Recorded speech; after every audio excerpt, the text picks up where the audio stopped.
उत्पत्ति 41:37-41:57 फारो र उनका सबै अधिकारीहरूलाई यो सल्लाह राम्रो लाग्यो। 38 फारोले आफ्ना अधिकारीहरूलाई भने, के हामीले यस मानिस जस्तै परमेश्वरको आत्मा भएको अर्को कोही भेट्टाउन सक्छौँ र? 39 तब फारोले योसेफलाई भने, परमेश्वरले तिमीलाई यी सबै कुरा देखाउनु भएको हुनाले तिमी जस्तो समझदार र बुद्धिमान कोही छैन। 40 तिमी मेरो महलको अधिकारी हुनेछौ र मेरा सबै प्रजाहरू तिम्रो आदेशको अधीनमा रहनेछन्। म सिंहासनमा बसेको कारणले मात्र तिमी भन्दा ठुलो हुनेछु। 41 फारोले योसेफलाई फेरि भने, हेर, म तिमीलाई मिस्र देशैभरिको शासक नियुक्त गर्दछु। 42 त्यसपछि फारोले आफ्नो हातबाट छाप पल्की निकालेर योसेफको औँलामा लगाइदिए। उनले उसलाई मलमलको लुगा लगाइदिए र उसको घाँटीमा सुनको सिक्री झुन्ड्याइदिए। 43 उनले आफ्नो दोस्रो रथमा उसलाई सवार गराए र मानिसहरूले उसको अगाडि घुँडा टेक बन्दै गराए। यसरी उनले उसलाई मिस्र देशैभरिको शासक बनाए। 44 फारोले योसेफलाई भने, म फारो हुँ, तर तिम्रो अनुमति बिना मिस्र देशैभरि कसैले पनि हात वा खुट्टा चलाउन पाउने छैन। 45 फारोले योसेफको नाम जाफनत पानेहर राखिदिए र उनका पुजारी पोतिपेराका छोरी आसनतलाई उसकी पत्नीको रूपमा दिए। अनि योसेफ मिस्र देशको भ्रमणमा निस्के। 46 योसेफ जब मिस्रका राजा फारोको सेवामा नियुक्त भए, तिनी 30 वर्षका थिए। तिनी फारोको उपस्थितिबाट बिदा भएर मिस्र देशैभरि घुमे। 47 7 वर्षको प्रशस्त उब्जनीको समयमा पृथ्वीले धेरै अन्न उब्जायो। 48 योसेफले मिस्र देशमा 37 वर्षको अवधिमा उब्जेका सबै अन्न जम्मा गरे र सहरहरूमा साँची राखे। प्रत्येक सहरको वरिपरिका खेतहरूको अन्न उनले त्यही सहरमा भण्डार गरे। 49 योसेफले समुद्रको बालुवाझै धेरै अन्न थुपारे। त्यो यति धेरै थियो कि उनले गन्दै छोडिदिए किनकि त्यो अनगन्ती थियो। 50 अनिकालका वर्षहरू आउनुभन्दा अघि योसेफका 2 छोराहरू जन्मिए। ती उनका पुजारी पोतिपेराका छोरी आसनतबाट जन्मेका थिए। 51 योसेफले जेठो छोराको नाम मनस्से राखे र भने, परमेश्वरले मलाई मेरा सबै कष्टहरू र मेरो बुबाको सारा घराना बिर्सन लगाउनु भएको छ। 52 उनले कान्छो छोराको नाम एफ्राइम राखे र भने, परमेश्वरले मलाई मेरो कष्टको भूमिमा फलदायी बनाउनु भएको छ। 53 मिस्र देशमा भएका 7 वर्षको प्रशस्त उब्जनीको समय समाप्त भयो। 54 योसेफले भनेझै 7 वर्षको अनिकाल सुरु भयो। अरू सबै देशहरूमा अनिकाल थियो, तर मिस्र देशैभरि भने खानेकुरा थियो। 55 जब मिस्र देशमा भोकमरी फैलियो, मानिसहरूले फारोसँग अन्नका लागि बिन्ती गरे। फारोले सबै मिस्रीहरूलाई भने, योसेफ कहाँ जाऊ र उसले तिमीहरूलाई जे भन्छ त्यही गर। 56 जब अनिकाल पृथ्वीभरि फैलियो, योसेफले सबै भण्डारहरू खोले र मिस्रीहरूलाई अन्न बेच्न थाले, किनकि मिस्र देशमा अनिकाल निकै कडा थियो। 57 अनि सारा संसारका मानिसहरू अन्न किन्नका लागि मिस्रमा योसेफ कहाँ आए, किनकि संसारभरि नै अनिकाल असाध्यै कडा थियो। उत्पत्ति 41:37-57 प्रधानमन्त्री योसेफको शासनले परमेश्वरको आत्माद्वारा प्रेरित व्यक्ति 37-39 यस खण्डमा राजा फारो योसेफले गरेको सपनाको व्याख्या र राष्ट्र सञ्चालनको योजना सुनेर निकै प्रभावित भएको देखाइएको छ। योसेफले सपनाको अर्थ मात्र बताएनन्, बरु आउन लागेको 7 वर्षको सहकाल र 7 वर्षको अनिकालको सामना गर्नका लागि व्यावहारिक योजना पनि प्रस्तुत गरे। फारो र तिनका अधिकारीहरूले योसेफको भनाइमा मानवीय बुद्धिको सीमाभन्दा बाहिरको ईश्वरीय बुद्धि देखे। त्यसैले फारोले भने, के हामीले यस मानिस जस्तै परमेश्वरको आत्मा भएको अर्को कोही भेट्टाउन सक्छौँ र? त्यसपछि उनले योसेफलाई मिस्रको प्रधानमन्त्री बनाए। जेलखानामा थुनिएको एउटा कैदी एकै क्षणमा राष्ट्रलाई बचाउने नेताको रूपमा खडा भयो। परमेश्वरको आत्माद्वारा प्रेरित व्यक्ति भन्ने अभिव्यक्तिले केवल भावनात्मक अवस्थालाई मात्र बुझाउँदैन। यसको अर्थ परमेश्वरबाट आउने जीवनको शक्ति र बुद्धिले भरिएको व्यक्ति, अर्थात् परमेश्वरद्वारा नियन्त्रित र उहाँको शासन हुने जिउने व्यक्ति हो। योसेफले परमेश्वरको आत्माको मार्गनिर्देशनमा आफ्नो समझ र बुद्धि प्रकट गरे, जसले गर्दा फारोले समेत योसेफभित्र काम गरिरहनु भएको परमेश्वरलाई स्वीकार गर्ने गर्यो। यसबाट परमेश्वरले इस्राएलका लागि बनाउनुभएको मुक्तिको योजना र उहाँको प्रबन्ध एउटा अन्य जाति साम्राज्यको बीचमा पनि पूरा हुँदैछ भन्ने कुरा स्पष्ट हुन्छ। योसेफ आफ्नो क्षमता वा प्रतिभाले मात्र यो स्थानमा पुगेका होइनन्। उनले कष्टको समयमा पनि परमेश्वरमाथि भरोसा र आज्ञाकारिताको जीवन जिए। परमेश्वरले यस्तो योसेफलाई समयको मागअनुसार संसार बचाउने बुद्धि सुम्पनुभयो। परमेश्वरको आत्मा वास गर्ने व्यक्ति जुनसुकै परिस्थितिमा भए तापनि उसको अस्तित्व आफैमा आदरणीय हुन्छ। हाम्रो मूल्य संसारको मूल्याङ्कन वा वातावरणले निर्धारण गर्दैन। हामी भित्र रहनुहुने परमेश्वरको आत्माले नै हाम्रो परिचय दिन्छ। परिस्थिति जतिसुकै कमजोर वा विगत जतिसुकै अन्धकारमय भए तापनि परमेश्वरको आत्मा साथमा हुने व्यक्तिले भिन्नै स्तरको जीवन बिताउँछ। परमेश्वर आज हामी मार्फत संसारको अनिकाल, अर्थात् आत्मिक र भौतिक अभावमा रहेका मानिसहरूलाई बचाउन चाहनुहुन्छ। त्यसैले हामीले संसारको पद वा सफलतामा होइन, तर परमेश्वरको आत्माद्वारा प्रेरित व्यक्ति भन्ने पहिचानमा जिउनुपर्छ। साथै हामी अहिले जहाँ छौँ त्यही वफादार हुनुपर्छ। हाम्रो कार्यस्थल र परिवार केवल बस्ने ठाउँ मात्र होइनन्, तर परमेश्वरको आत्माले हामी मार्फत काम गर्ने सेवाका क्षेत्रहरू हुन्। वर्तमानका कष्टहरू पनि व्यर्थ छैनन्। परमेश्वरले त्यस समयद्वारा हामीभित्र ईश्वरीय बुद्धि र स्वभाव निर्माण गर्नुहुन्छ।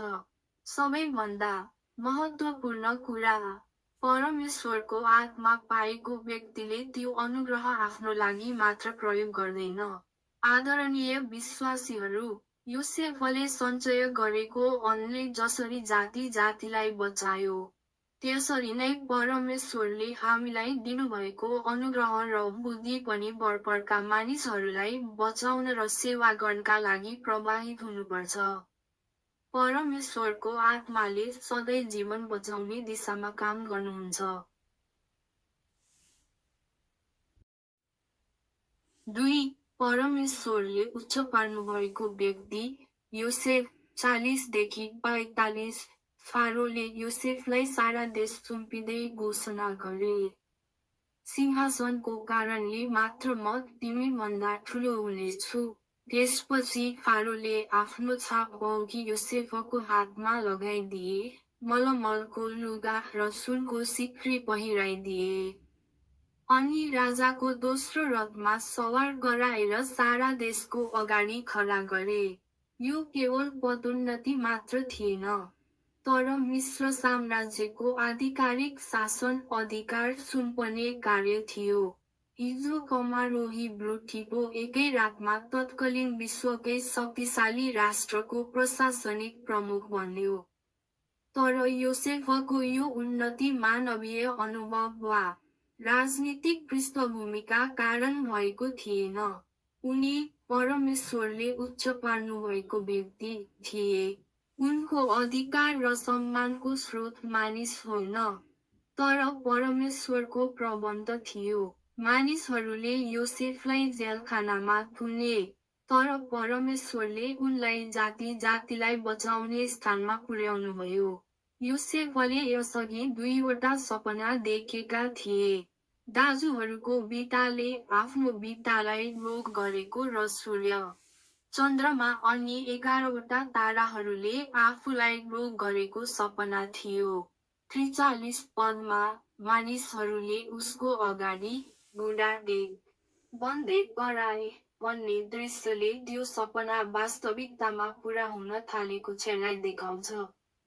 परमेश्वरको प्रतिज्ञालाई न त मानिसको धोकाले, न अन्यायपूर्ण जेलखानाको जीवनले, न त बिर्सिएको समयले नै भत्काउन सक्यो। परमेश्वरको प्रतिज्ञा अवश्य पूरा हुन्छ, तर यो परमेश्वरकै समयमा र उहाँकै तरिकाले पूरा हुन्छ। प्रधानमन्त्री बनेपछि योसेफले नयाँ नाम, नयाँ लुगा र नयाँ ओहदा पाए। बाहिरी रूपमा उनको जीवन पूर्णतया परिवर्तन भयो, तर उनको अस्तित्वको सार धेरै पहिले नै निश्चित भइसकेको थियो। उनी पहिले नै परमेश्वरको आत्मा साथमा भएको व्यक्ति, उत्पत्ति 41:38 थिए। परिस्थिति र पद बदलियो, तर उनको पहिचान परमेश्वरमा पहिले नै स्थापित भइसकेको थियो। योसेफले आफै उच्च पदको खोजी गरेनन्। जब फारोले उनलाई बोलाए, उनले आफ्नो क्षमताको घमण्ड गरेनन्, तर व्याख्या गर्ने काम परमेश्वरकै हो भन्ने विश्वासका साथ अघि बढे। जब मानिसले आफैलाई उच्च पार्न खोज्छ, ऊ अन्ततः आफ्नै सीमाभित्र गए हुन्छ। तर जब परमेश्वरले उच्च पार्नुहुन्छ, उहाँले मानिसको कल्पनाभन्दा बाहिरको स्थानसम्म पुर्याउनुहुन्छ। त्यसैले हामीले हतारमा आफैलाई प्रकट गर्न खोज्नुभन्दा अहिले भएकै स्थानमा वफादार भएर परमेश्वरको समयलाई पर्खनुपर्छ। योसेफको 13 वर्षको कमारो जीवन र जेलखानाको बसाइ कहिल्यै व्यर्थ थिएन। परमेश्वरले त्यो समयद्वारा योसेफलाई तयार पार्नुभयो र निखार्नुभयो। पोतिफेरको घरमा सिकेको व्यवस्थापन क्षमता र जेलखानामा सिकेको धैर्यता अनि सेवानायकपछि मिस्रलाई शासन गर्ने आधार बन्यो। त्यसैले अहिले हामीले भोगिरहेको कठिनाइ र पर्खाइको समय पनि भविष्यमा परमेश्वरले सुम्पने ठूलो जिम्मेवारीका लागि एउटा तालिम हुन सक्छ। त्यो स्थानबाट गनगन गर्दै भाग्नुभन्दा विश्वासका साथ त्यसलाई पार गर्नुपर्छ। आदरणीय विश्वासीहरू, अन्ततः हामीले वर्तमानको स्थानमा वफादार भएर परमेश्वरको समयलाई पर्खनुपर्छ र उच्च पद पाउनुलाई भन्दा पनि परमेश्वरले त्यो स्थानद्वारा के उद्देश्य पूरा गर्न चाहनुहुन्छ भन्ने कुरालाई पक्रिएर जिउनुपर्छ। 3. बिर्सन लगाउनुहुने र फस्टाउनुहुने परमेश्वर 46-52 योसेफ 30 वर्षको उमेरमा फारोको अगाडि खडा भए र तुरुन्तै मिस्रभरि घुमेर आउन लागेको अनिकालको तयारी गर्न थाले।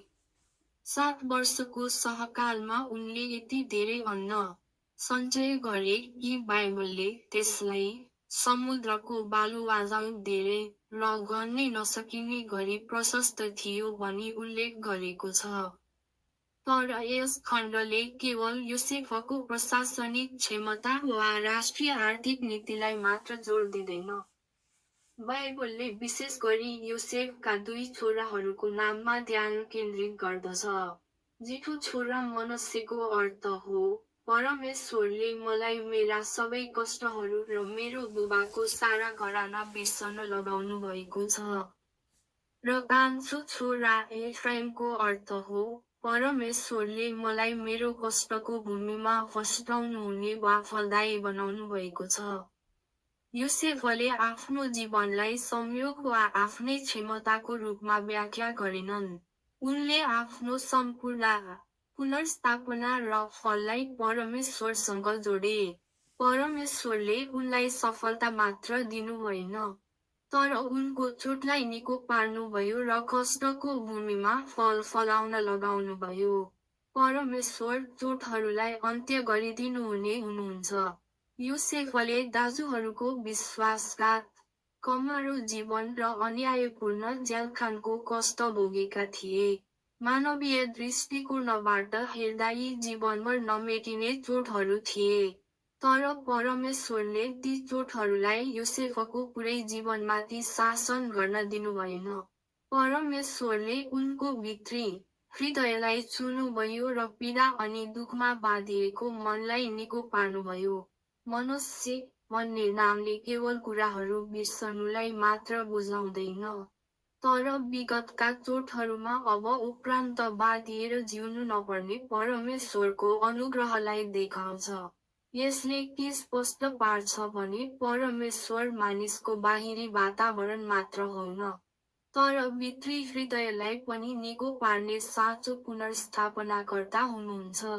साथै परमेश्वर कष्टको भूमिमा पनि फल फलाउन लगाउनुहुने हुनुहुन्छ। परमेश्वर विगतको पीडालाई ढाकिदिने कुरामा मात्र रोकिनु भएन। उहाँले योसेफलाई नयाँ जीवन र समृद्धिको अनुग्रह दिनुभयो। एफ्राइम भन्ने नामभित्र परमेश्वरको आशिष केवल अस्तित्व बचाउनमा मात्र सीमित नभए प्रशस्त फल र वृद्धिमा परिणत हुन्छ भन्ने अर्थ लुकेको छ। परमेश्वर हामीलाई कष्टबाट निकाल्नुहुने मात्र होइन, तर त्यही कष्टको स्थानमा फलदायी बनाउनुहुने परमेश्वर हुनुहुन्छ। योसेफ विगतको चोटमा अझिएर बसेनन् र वर्तमानको समृद्धिमा मातिएनन् पनि। उनले आफ्नो सम्पूर्ण जीवनलाई परमेश्वर केन्द्रित भएर व्याख्या गरे। आदरणीय विश्वासीहरू, हामीले पनि विगतका चोटहरूलाई भन्दा परमेश्वरको अनुग्रहलाई पक्रनुपर्छ, अनि वर्तमानको स्थानमा वफादार भएर परमेश्वरले दिनुभएको फलद्वारा अरू मानिसहरूलाई बचाउने जीवन जिउनुपर्छ।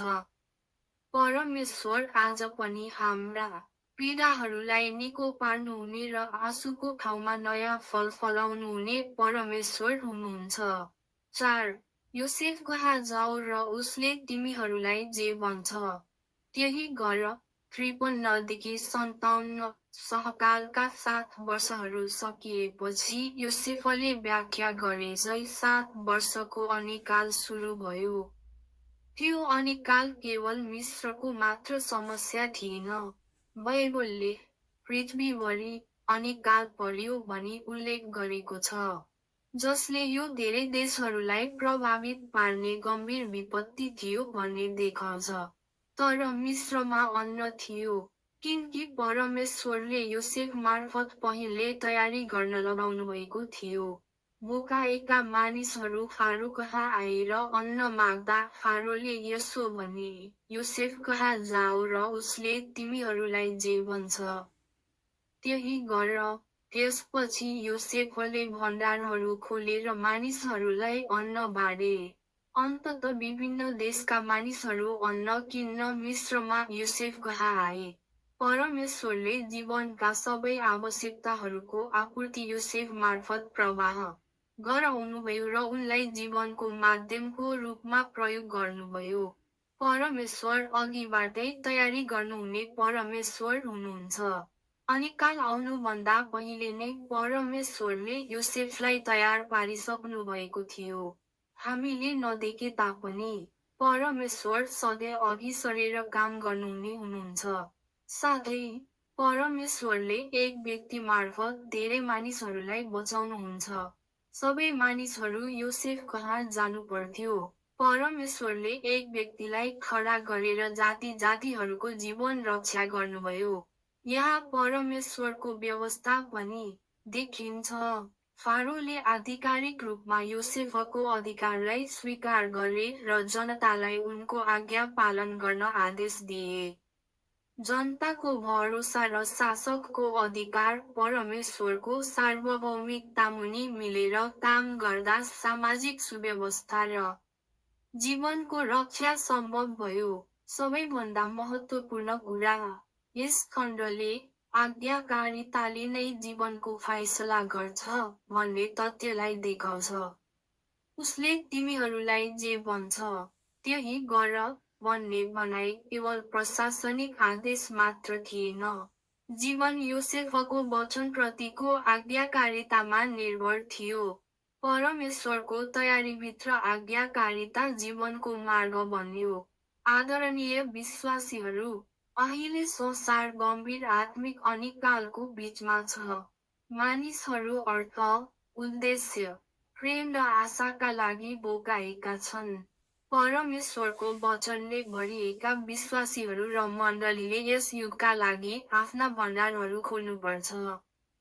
थोरै मात्र होइन, तर सबै भण्डारहरू खोल्नुपर्छ।